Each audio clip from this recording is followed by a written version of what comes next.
Hello everyone, welcome back sa panibagong sewing process content. Sa video na ito, ipapakita ko ang isa sa mga importanteng detalye sa paggawa ng polo, ang 1/4 folding ng side back polo. Mukhang simple lang kapag tinitingnan, pero sa totoo lang, dito lumalabas ang pagiging maingat, malinis, at consistent sa pagtatahi. Bago simulan ang tahi, importante muna na maayos ang pagkakaalay ng tela. Dito nagsisimula ang magandang resulta. Kapag hindi pantay ang folding, posibleng maapektuhan ang fitting at overall finish ng polo.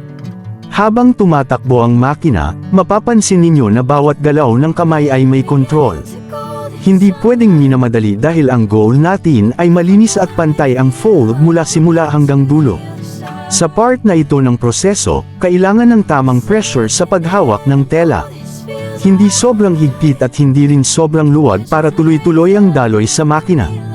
Ang 1/4 folding ay mahalagang step dahil nagbibigay ito ng mas professional na itsura sa side back ng polo.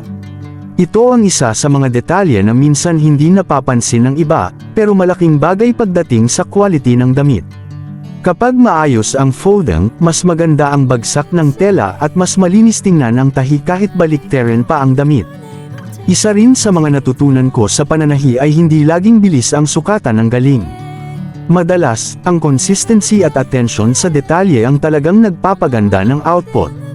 Habang nagpapatuloy ang proseso, bawat tahi ay kailangang diretso at pantay para maiwasan ang rework at para mas efficient ang production.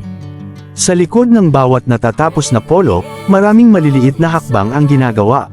At isa na rito ang folding process na nakikita ninyo ngayon. Ito ang mga parte ng trabaho na madalas tahimik pero dito nabubuo ang kalidad ng bawat piraso. Kaya sa lahat ng nasa sewing industry o gustong matuto ng pananahi, tandaan, bawat fold, bawat tahi, at bawat galaw ay may ambag sa magandang resulta. At ayan, natapos natin ang behind the stitch, 1/4 folding side back polo.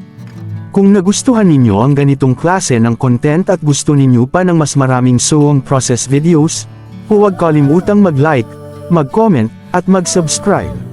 Maraming salamat sa panunood. At magkita-kita tayo sa susunod na sewing journey.